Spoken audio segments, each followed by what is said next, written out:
has preguntado alguna vez por qué, incluso estando lejos de casa, todavía sientes que estás atado a algo invisible? ¿Por qué hay momentos en los que decir no provoca un miedo irracional, como si desafiaras a una fuerza mayor?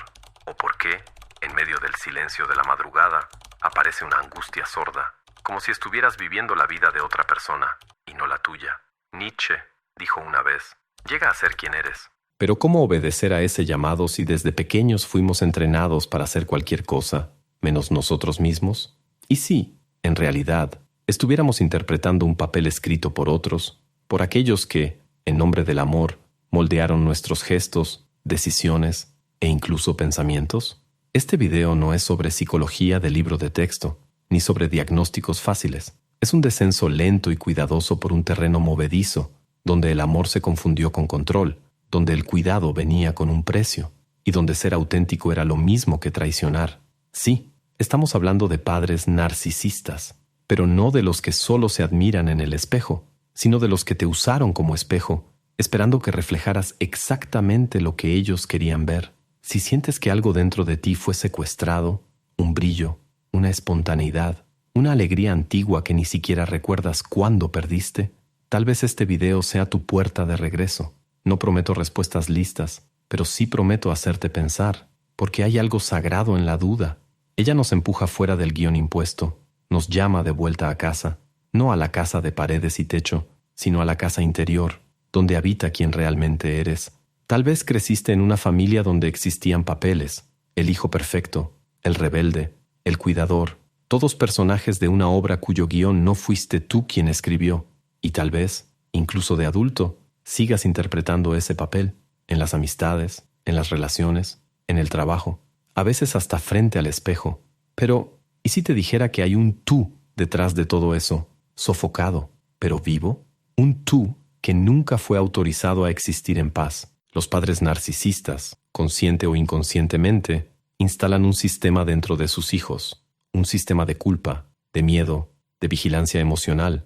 Enseñan que ser tú mismo es peligroso, que poner límites es egoísmo, que pensar diferente es deslealtad. Y así, aprendes a vivir bajo la mirada del otro, esperando aprobación, evitando conflicto, pidiendo permiso incluso para sentir. En este video, vamos a explorar las maneras sutiles y brutales con las que esos padres moldearon tu realidad interna y cómo esa programación sigue activa, incluso después de años.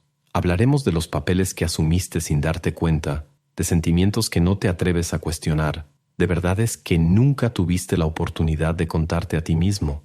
Y sobre todo, hablaremos de libertad, no la de los eslóganes ni la de los libros de autoayuda, sino la libertad real, dolorosa y luminosa de ser quien eres, con todo lo que eso implica. Así que respira profundo, apaga las luces y ven conmigo.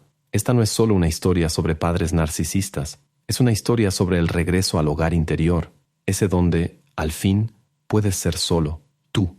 Imagina vivir dentro de un campo minado donde el suelo se mueve con cada palabra que dices, donde una simple mirada puede detonar explosiones emocionales y donde sonreír, pensar, desear o estar en desacuerdo puede convertirte en blanco de una furia silenciosa, o peor, de un desprecio helado. Ese es el campo emocional narcisista, invisible, pero absolutamente real. Desde temprano aprendiste que ser venía con un precio, que la espontaneidad era un riesgo, que mostrar tristeza podía verse como debilidad y la alegría como desafío. Cada emoción tuya era escaneada, reinterpretada, controlada. Tus padres, los que deberían haber sido tus primeros puertos seguros, usaban tus reacciones para medir la fidelidad a su narrativa, no a tu verdad. Y aquí está lo más cruel.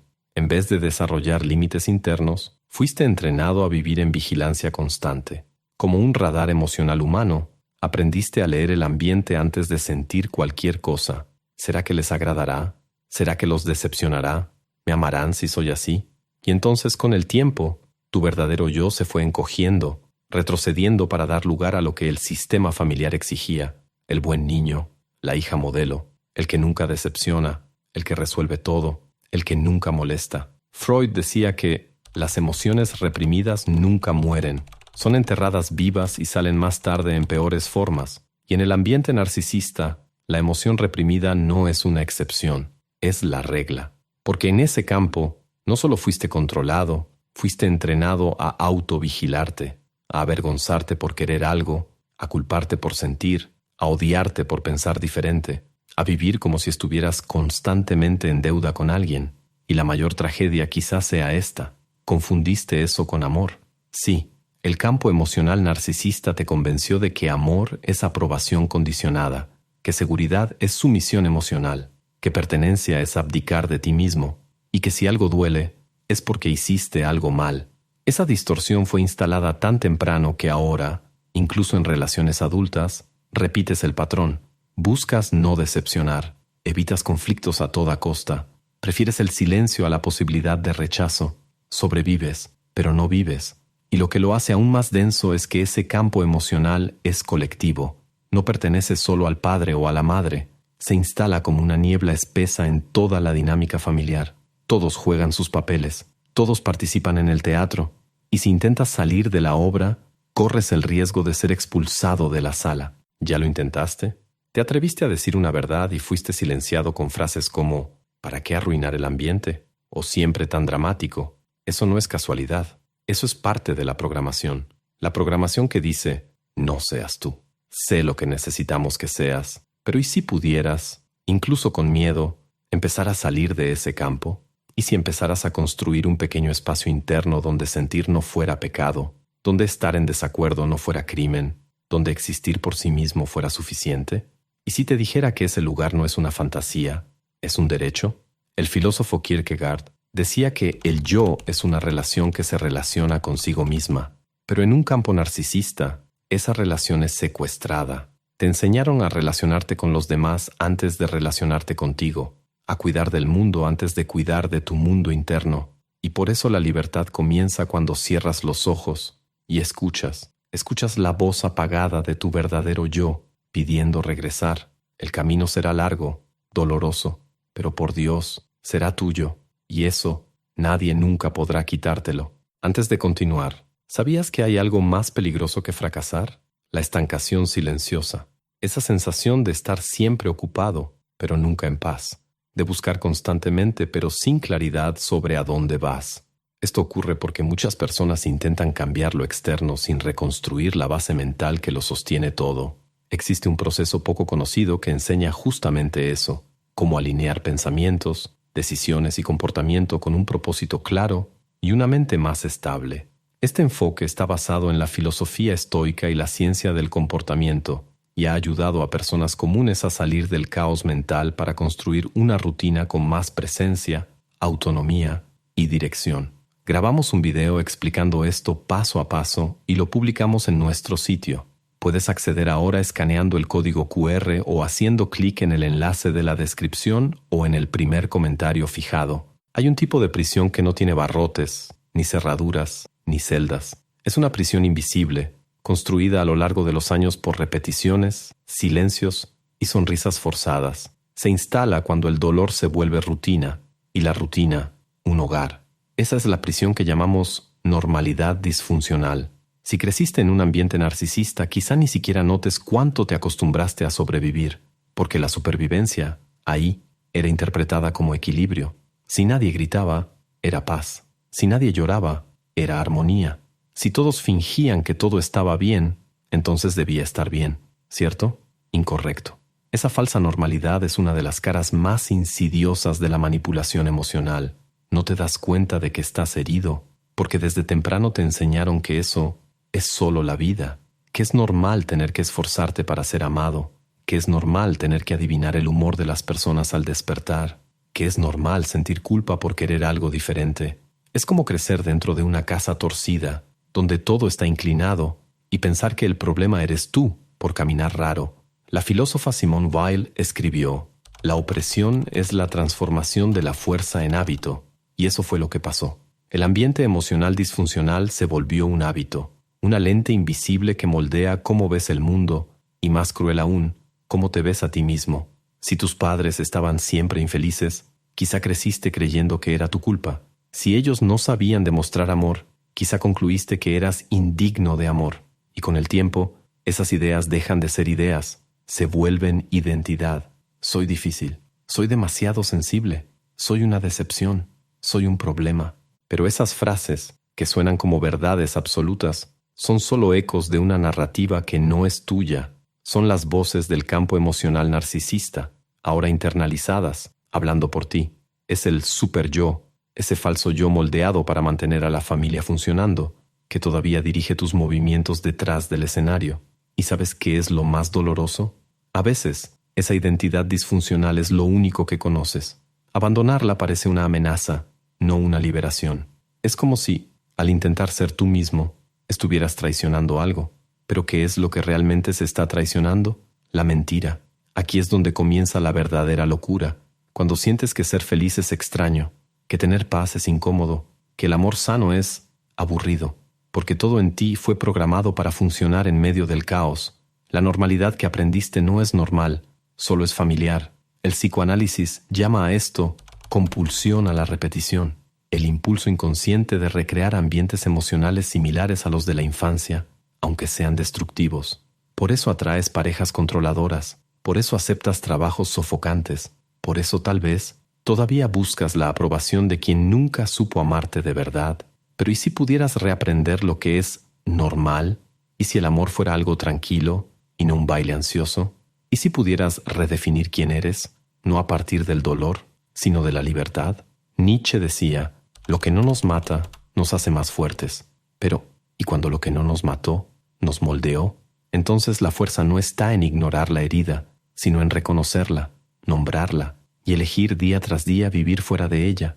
La buena noticia, tu identidad verdadera todavía está ahí, dormida, sí, pero intacta, y no necesita permiso para existir, solo espacio, silencio, valentía. La vida que has vivido hasta ahora puede haber sido moldeada por otros, pero la vida que empieza hoy puede ser escrita por ti. Existe una diferencia profunda entre sentir y ser dominado por un sentimiento, entre responder a algo y reaccionar automáticamente como si no hubiera elección. Pero, cuando crecemos en ambientes emocionalmente caóticos, esa diferencia se borra, y lo que nos queda es la confusión entre reactividad y autenticidad. ¿Te has dado cuenta de cómo, a veces, explotas por dentro, incluso en situaciones pequeñas? ¿Cómo algo mínimo, un tono de voz, una mirada atravesada, desata una tormenta emocional dentro de ti? No es debilidad, es condicionamiento. No aprendiste a sentir, aprendiste a sobrevivir. Y sobrevivir en ese tipo de ambiente exigía reacciones rápidas, intensas, defensivas. Los padres narcisistas enseñan que expresar emociones es peligroso, a menos que esas emociones sirvan al sistema. Si llorabas por algo justo, te llamaban dramático. Si sentías enojo, eras un ingrato. Si mostrabas tristeza, te veían como débil. Pero si reaccionabas para proteger al narcisista, para suavizar un conflicto, para mantener la ilusión de armonía, entonces sí, esa emoción era aceptada. El mensaje, silencioso pero poderoso, era: puedes sentir, siempre y cuando sientas lo que yo te permito. Con el tiempo, dejaste de sentir con libertad y comenzaste a actuar sentimientos. Reaccionabas para mantener la paz, para preservar el vínculo, para ser aceptado, y esa actuación se cristalizó como personalidad. Empezaste a creer que ser intenso era ser auténtico, que si no gritabas, no eras verdadero, que si no llorabas compulsivamente, te estabas escondiendo. Pero en realidad, solo aprendiste a confundir dolor con identidad. Es como si tu alma hubiera sido programada para sentirse viva únicamente en el tumulto. Virginia Woolf escribió: cada uno de nosotros tiene un mar dentro. Algunos aprenden a navegar, otros viven ahogados. La reactividad constante es un ahogamiento lento. No revela quién eres, revela lo que fue herido en ti.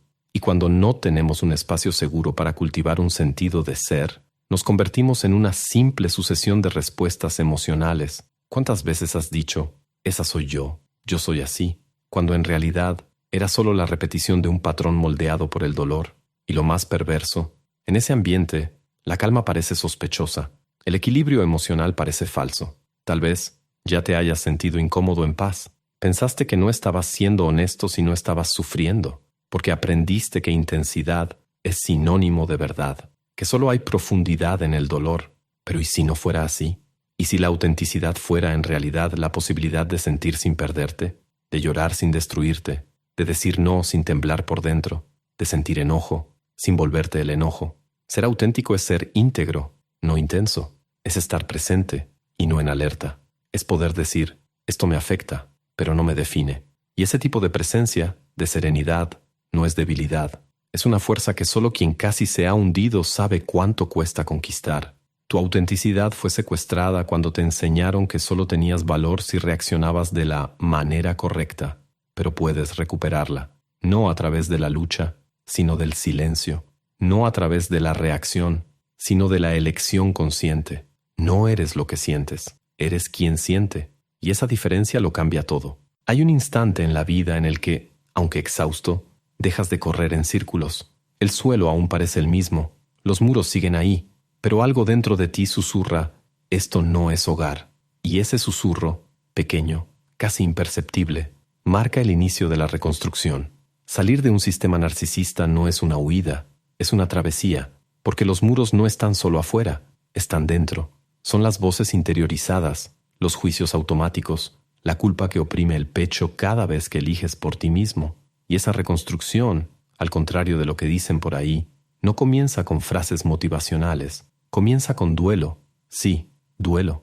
Duelo por una infancia perdida, por una versión de amor que nunca existió, por un hogar que parecía, pero nunca fue. El primer paso fuera del laberinto es aceptar que algo en ti fue herido, no porque fueras débil, sino porque te enseñaron a esconderte para sobrevivir.